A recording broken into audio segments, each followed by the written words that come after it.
नमस्कार दोस्तों, स्वागत करते हैं आपका हमारे चैनल में। साल की महिला जिसके पति को गुजरे हुए करीब 25 साल हो गए थे, उनका नाम शकुंतला था। वो अपने परिवार के साथ जामनगर शहर में रहती थी। उसके परिवार में उसका एक बेटा जिसकी शादी हो चुकी थी और उसको भी एक बेटा था। शकुंतला को एक बेटी भी थी, उसकी शादी हो चुकी थी और उसके 2 बच्चे थे।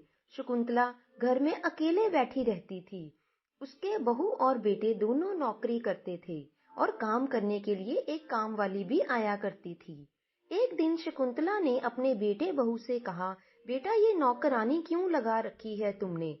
मैं हूं ना, मैं घर के सारे काम कर लिया करूंगी और अपने पोते वरुण का भी अच्छे से ख्याल रख लूंगी। उनकी बहू का नाम काजल था और उसने चिंता जताते हुए कहा, माँ आप इतना सब कैसे करेंगी अकेले? और वरुण कितना बदमाश हो गया है, उसको संभालना और घर का काम करना बहुत ज्यादा हो जाएगा। आप बस आराम कीजिए। बेटे का नाम सतीश था। उसने भी अपनी पत्नी की हाँ में हाँ मिलाई और कहा कि माँ काजल बिल्कुल सही कह रही है।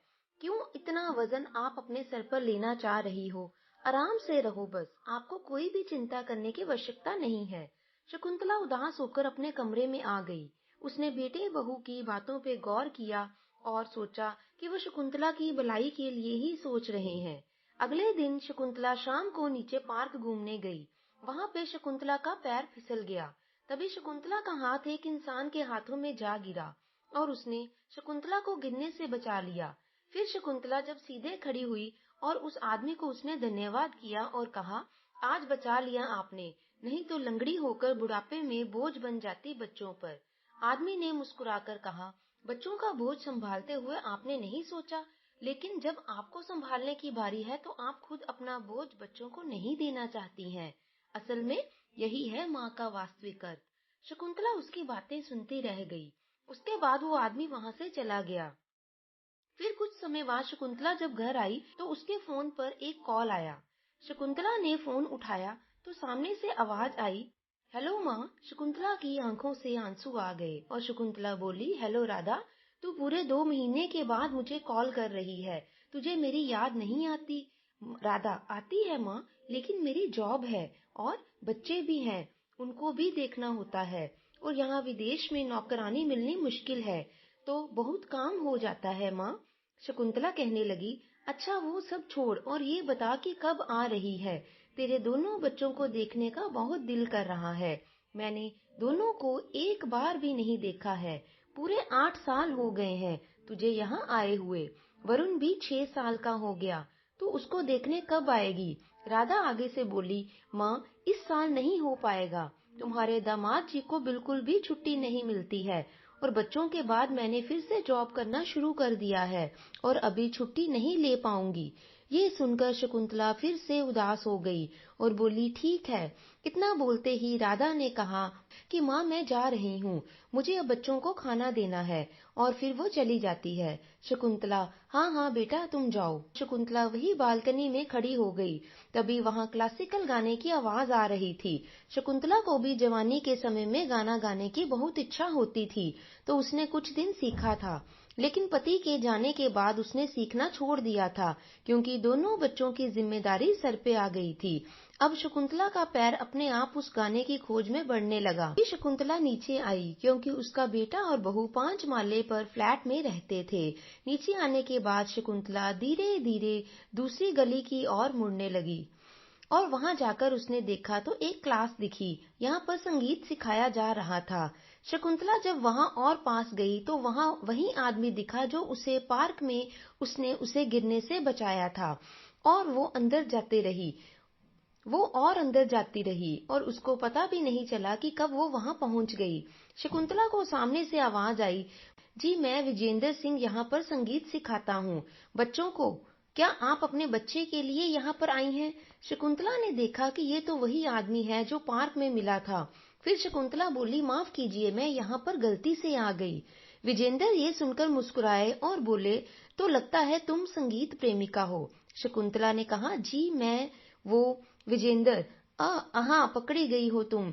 अब मुझसे झूठ मत बोलो। मैं देखकर बता सकता हूँ कि किसने संगीत को कितना प्रेम से जाना है और किसको संगीत से इतना प्रेम है। तो शकुंतला आगे से मुस्कुराई और बोली, हाँ जी, किसी जमाने में मैं भी संगीत सीखा करती थी, लेकिन बस रहने दो, हर माँ बाप की कहानी एक ही होती है। विजेंद्र ने कहा, पहले पढ़ाते हैं और फिर अच्छी नौकरी करने को बोलते हैं और बाद में शिकायतें भी करते हैं कि मेरे बच्चों ने तो मुझे छोड़ दिया है। ये सुनकर शकुंतला को विजेंद्र पर बहुत गुस्सा आ गया और वो उसके तरफ गुस्से से देखने लगी और बोली, मैं जा रही हूँ, मुझे ज्यादा ज्ञान देने की आवश्यकता नहीं है। तब विजेंद्र ने आगे से कहा, अरे मोहतरमा, क्या नाम है तुम्हारा? लेकिन शकुंतला ने एक ना सुनी और गुस्से से वापस घर आ गई। अगले दिन फिर वही मधुर संगीत की आवाज शकुंतला तक पहुंची और शकुंतला खुद को जाने से रोक ना सकी। वहां जाने के बाद विजेंद्र फिर मिले और बोले, तुम जब चाहो यहाँ आ सकती हो और संगीत का अभ्यास कर सकती हो। शकुंतला लेकिन वो हिचकिचा रही थी। विजेंद्र मुस्कुराए और बोले, मैंने पहले ही कह रखा है कि मैं कोई भी कहानियां नहीं सुनूंगा। और मोहतरमा, एक बात याद रखिए, खुद के लिए भी थोड़ा सा समय निकालिए। शकुंतला ये बात पर कुछ भी नहीं बोली और वापस घर चली गई। जब उसका बेटा घर आया तो उसने अपने बेटे से कहा, बेटा, मैं घर पर अकेले तंग आ जाती हूँ, इसलिए अगली गली में एक नया संगीत मास्टर आया है, तो क्या मैं वहां पर सीखने के लिए जाऊं रोज? इतना कहकर वो चुप हो गई। शकुंतला के बेटे ने इस बात को उतनी अहमियत ना देते हुए कहा, माँ, अगर मन नहीं लगता तो चली जाना, और क्या, मनोरंजन हो जाएगा तुम्हारा। शकुंतला को बेटे का ऐसे उसकी पसंद को अहमियत ना देना बहुत ही बुरा लगा और वो वहां से कमरे में चली गई। लेकिन अगले दिन से वो विजेंद्र के पास संगीत शिक्षा के लिए लगातार जाने लगी। विजेंद्र की भी उम्र 60 वर्ष की थी और वो अकेले वहां रहते थे। शकुंतला को संगीत सीखते सीखते 2 महीने बीत गए थे और विजेंद्र और शकुंतला की अब बहुत ही अच्छी दोस्ती हो गई थी। तभी एक दिन शकुंतला ने पूछा, आपके परिवार में कौन कौन है और आपकी पत्नी कहाँ है? विजेंद्र ने बड़े ही अस्थिर से शकुंतला की तरफ देखा और कहा, वैसे तो मैं अपनी कोई भी बात किसी को नहीं बताता हूँ, क्योंकि फिर लोग कमजोर समझने लगते हैं, लेकिन पता नहीं क्यों तुम्हें बताना चाहता हूँ। शकुंतला को ये बात बहुत अजीब लगी, लेकिन फिर वो विजेंद्र की पत्नी के बारे में सोचने लगी और विजेंद्र की बात सुनने लगी, जो वो अपनी पत्नी के बारे में बता रहे थे। विजेंद्र ने बताया कि उनकी पत्नी ने उन्हें छोड़ दिया था, क्योंकि उनकी पत्नी को किसी और से प्रेम था और वो उन्हें छोड़कर चली गई थी और उनकी पत्नी को गए हुए आज 37 वर्ष हो गए हैं। शकुंतला ये सुनकर विजेंद्र के लिए थोड़ा सा मायूस हो गई। तभी विजेंद्र ने कहा, बस यही नहीं चाहता हूँ कि तुम मुझे ऐसे देखो कि जैसे मैं अकेला हूँ और बेचारा हूँ। शकुंतला ने फिर थोड़ा घुमाकर पूछा, तो आपकी पत्नी अब कहाँ है? क्या आपने कभी जानने की कोशिश भी नहीं की? इस बात पे विजेंद्र मुस्कुराया और बोला, नहीं। शकुंतला ने आगे से कहा, तो क्या? विजेंद्र मुस्कुराया और कहा, तुम ऐसे अटको मत। तुमको जब हक दिया है कि तुम मेरी जिंदगी के बारे में जान सकती हो, तो बिना संकोच के तुम्हें पूछने में क्या मजबूरी है? शकुंतला ने पूछा, तो क्या वो शादी के बाद किसी से प्रेम करने लगी? विजेंद्र ने आगे से जवाब दिया, हमारी शादी के 6 महीने बाद ही उसने मुझे छोड़ दिया और ये भी कहा कि मुझसे शादी करना उसकी मजबूरी थी। शकुंतला के मन में बहुत सारे सवाल थे, पता नहीं क्यों, लेकिन वो विजेंद्र के बारे में जानना चाहती थी। उसने फिर पूछा, तो आपने फिर से शादी क्यों नहीं की? विजेंद्र ने कहा, बस अब किसी पर विश्वास और मन नहीं टिका। खैर, काफी समय हो गया है, अब तुम घर जाओ, वरना सब तुम्हें ढूंढने लगेंगे। शकुंतला वहां से उठी, पर काफी दूर तक वो पलट पलट कर विजेंद्र को ही देखती रही। उसे अचानक से विजेंद्र की चिंता होने लगी। विजेंद्र कभी किसी को बताते नहीं थे, लेकिन शकुंतला उनकी जिंदगी के खालीपन को महसूस कर रही थी। उसे विजेंद्र में खुद की जिंदगी दिख रही थी। ऐसे ही सोचते सोचते शकुंतला ने ध्यान नहीं दिया और सामने से एक कार की साइड शकुंतला को लग गई और उसके पैर में मोच आ गई और सिर पर भी चोट लग गई। वहां के लोगों ने शकुंतला का इलाज करवाया और उसे घर पहुंचा दिया। शाम को बहू और बेटे जो दोनों घर आए तो शकुंतला का हालचाल पूछने के बजाय वो शकुंतला को दोनों ही बहुत बुरा भला सुनाने लगे। बहू ने कहा, माँ आपको किस चीज की कमी होने देते हैं? क्या हम जो आप ऐसे बाहर भटकते रहती हो, अब बताओ कौन करेगा आपकी सेवा, दवाई सब आपका ध्यान कौन करेगा? मैं भी जॉब करती हूँ और आपका बेटा भी जॉब करता है। उसके बाद बेटे ने कहा, माँ कुछ तो सोचो हमारे बारे में। तभी वरुण आया और बोला, नीचे एक दादाजी आए हैं दादी, और वो आपके बारे में पूछ रहे हैं। ये सुनकर शकुंतला समझ गई कि नीचे विजेंद्र आए हैं। वहीं बहू और बेटे दोनों एक दूसरे को देखने लगे कि आखिर शकुंतला से मिलने कौन आ सकता है। फिर वरुण गया और विजेंद्र को साथ में लेकर आया। विजेंद्र ऊपर आया और शकुंतला का हालचाल पूछा और उसके पास बैठा और बोला, शकुंतला तुम देखकर नहीं चल सकती क्या? अब 2 हफ्ते तक क्लास भी नहीं आओगी क्या? अब कैसे अच्छा लगेगा तुम्हारे बगैर वहां पर? शकुंतला अपने बेटे की तरफ देखने लगी, जो कि अपनी माँ को ही देख रहा था। उसके बाद शकुंतला बोली, क्या आप भी मजाक मजाक और हर वक्त मजाक? विजेंद्र हंसने लगे और फिर वहां से उठकर कहा, अच्छा चलता हूँ, दुआओं में याद रखना। और ऐसा कहते ही मुस्कुराते हुए वहां से चले गए। तभी शकुंतला की बहू ने कहा, माँ आप इनके पास करने क्या जाती हैं? आपको पता है क्या नहीं सुना है इस आदमी के बारे में आपने?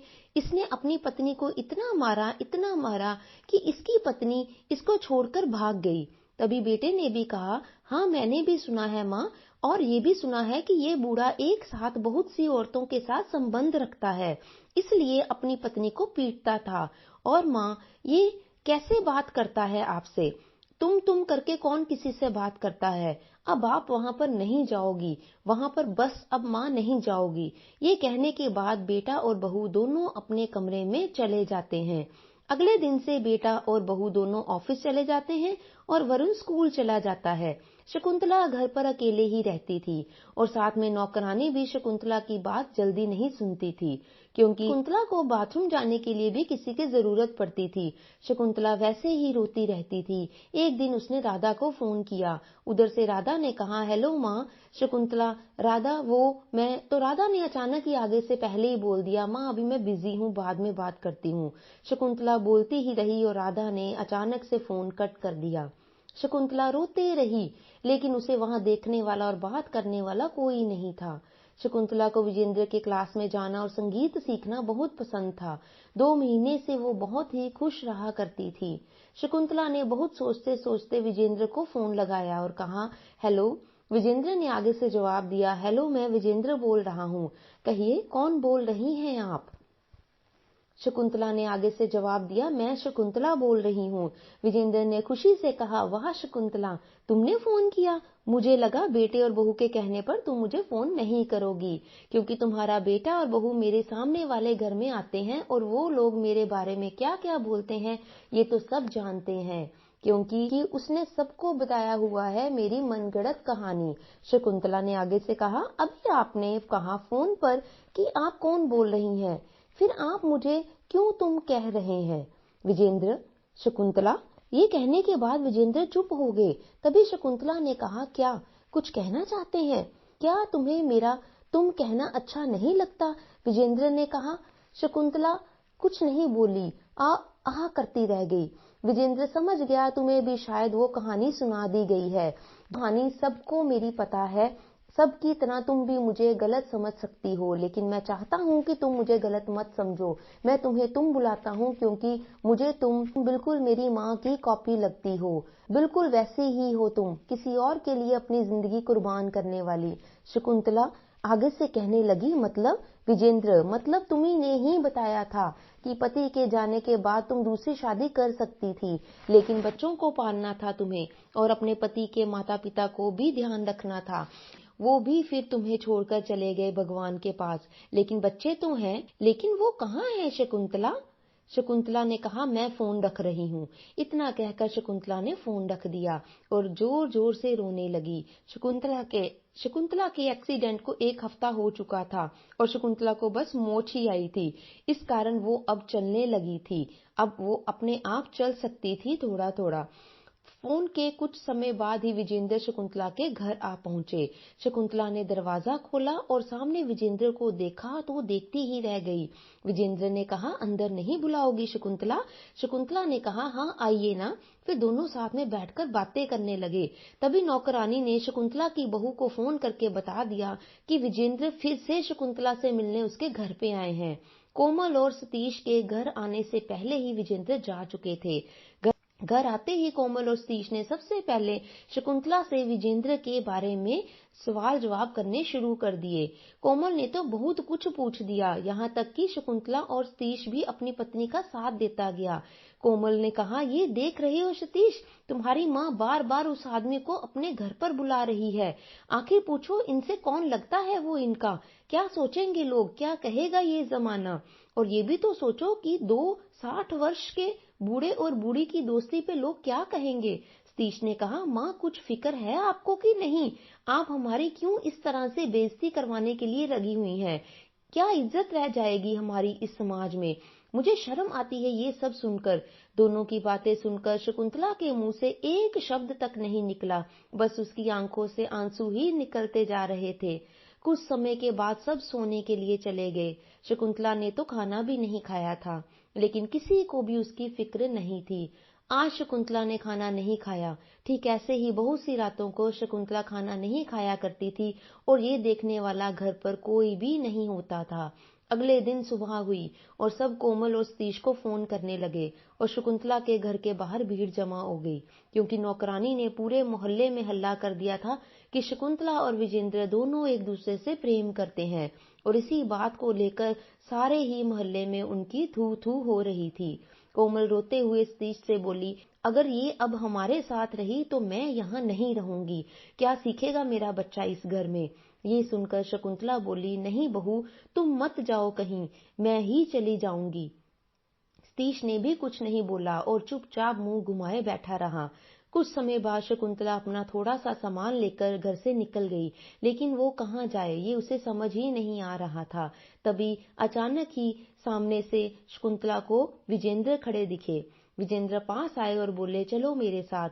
इतना कहकर उन्होंने शकुंतला के लाख मना करने पर भी उसका बैग लेकर उसको अपने घर ले गए और घर जाने के बाद कहा, तुम यहाँ जब चाहो रह सकती हो। शकुंतला ने कहा, नहीं मैं ऐसे कैसे रह सकती हूँ, क्या कहेंगे ये लोग? विजेंद्र ने कहा, अभी भी क्या बोलेंगे ये लोग, यही सोच रही हो तुम? एक काम करो, मुझसे शादी कर लो और साथ में हमेशा के लिए रहो। शकुंतला ने कहा, ये क्या बोल रहे हैं? मतलब सब जो बोल रहे हैं उन्हें सच बना दूं? क्या उनकी इस आवाज को मैं और उठा दूं? विजेंद्र ने कहा, तुम किसके बारे में सोच रही हो? जिसने तुम्हें धक्के मारकर निकाल दिया, या ये समाज जो एक बार भी तुम्हारी बात सुनना जरूरी नहीं समझता? देखो शकुंतला, मैं तो तुम्हें पसंद करता ही था, लेकिन तुम तो नहीं करती थी, तो कम से कम तुम्हारी बात तो सुननी चाहिए थी इन्हें। शकुंतला विजेंद्र की तरफ देखते हुए बोली, ये क्या बोले जा रहे हैं आप, बस कीजिए। तभी वहां एक लड़की आई जिसका नाम स्नेहा था और साथ में साहिल स्नेहा का पति। स्नेहा विजेंद्र की विद्यार्थी थी और साहिल भी। दोनों ने लव मैरिज किया था और दोनों की शादी विजेंद्र ने ही करवाई थी। स्नेहा ने कहा, मैम सर हमेशा से आपका जिक्र किया करते थे कि शकुंतला ऐसी है वैसी है, ये आपसे प्रेम करते हैं और अगर आप शादी कर लेती हैं तो आप यहाँ आराम से रह सकती हैं, फिर यहाँ से कोई भी आपको निकाल नहीं सकता, वरना शायद कल आपको ये कॉलोनी वाले लोग और बोल बोल कर आपको ताने देंगे और यहाँ से निकाल दें। मैं एक वकील हूँ और मैं आपकी शादी तुरंत करवा सकती हूँ, आगे का फैसला आपका होगा। शकुंतला ऐसा करना नहीं चाहती थी, लेकिन अब क्या करेगी और कहाँ जाएगी, कुछ समझ में नहीं आ रहा था। इसलिए उसने स्नेहा की बात मान ली और शादी करने के लिए तैयार हो गई। वो रात तो शकुंतला ने जैसे तैसे बिता ली। पूरी रात शकुंतला को नींद नहीं आई, ये सोचकर कि जिसके लिए पूरी जिंदगी शकुंतला ने अकेले रहने का सोचा और अपनी सारी खुशी तक कुर्बान कर दी और दूसरी शादी तक नहीं की, और वही बेटा आज उसी ने किसी और के साथ शकुंतला का नाम जोड़ दिया और सोचने लगी कि जिस बेटी के लिए उसने इतना सोचा कि वो बेटी को आज अपनी माँ के बारे में सोचने का थोड़ा सा भी वक्त नहीं है और वो उससे बात तक नहीं कर सकती। शकुंतला ने विजेंद्र के बारे में भी सोचा, लेकिन उसको विजेंद्र से प्यार नहीं था। शकुंतला तो विजेंद्र के पास बस संगीत सीखने के लिए आती थी। वैसे ही सोचते सोचते शकुंतला की पूरी रात कट गई। अगले दिन सुबह विजेंद्र शकुंतला के जागने का इंतजार कर रहे थे। कुछ समय बाद शकुंतला विजेंद्र को दिखी। शकुंतला हर दिन की तरह तैयार हो गई थी। कुछ समय बाद शकुंतला की नजर विजेंद्र पर पड़ी, जो कि उसी को ही देख रहे थे। शकुंतला ने पहले तो अपनी नजरें नीची कर ली और फिर धीमे धीमे कदम बढ़ाकर जब वो विजेंद्र की तरफ पहुंची, वो विजेंद्र के सामने ऐसे खड़ी हुई जैसे कि कुछ कहना चाहती हो, और कैसे कहना है ये उसको समझ नहीं आ रहा था। विजेंद्र ने फिर से सामने से पूछा, क्या शकुंतला तुम्हें कुछ कहना है? उसने धीमी सी आवाज में कहा, जी। विजेंद्र उसको देखते हुए बोले, कहो। शकुंतला वही विजेंद्र के सामने बैठ गई। शकुंतला अपना सिर नीचे किए हुए बोली, मैं आपसे शादी नहीं कर सकती और इस उम्र में शादी अच्छा नहीं लगता, और प्यार नहीं, मैं बस आपकी इज्जत करती हूँ। मैं आपके पास सिर्फ संगीत सीखने आया करती थी। मुझे आपसे नहीं, आपके संगीत से प्यार है। विजेंद्र ने कहा, वही संगीत जो तुमने अपने बच्चों के भविष्य बनाने के लिए सीखना छोड़ दिया था। शकुंतला ये सुनकर विजेंद्र की तरफ देखने लगी। विजेंद्र ने कहा, लेकिन मैं तुमसे प्यार करता हूँ, मुझे ये कहने में शर्म नहीं आती। मैं प्यार कर रहा हूँ, मुझे उम्र से क्या मतलब। खुशी से जीने के लिए उम्र की कोई भी आवश्यकता नहीं, बल्कि मरने की भी कोई उम्र तय नहीं होती। प्यार करने की उम्र कैसे तय कर सकते हैं? तो दोस्तों, क्या विजेंद्र शकुंतला को शादी के लिए मना पाए? क्या शकुंतला वास्तव में ही विजेंद्र से प्रेम करती थी? क्या लोगों ने शकुंतला और विजेंद्र को इस उम्र में शादी करने दी, या समाज ने उन्हें ताने देकर उन्हें कुछ और ही फैसला लेने पर मजबूर कर दिया? इन सभी बातों का उत्तर जानने के लिए आप कहानी का भाग 2 देखना मत भूलिए।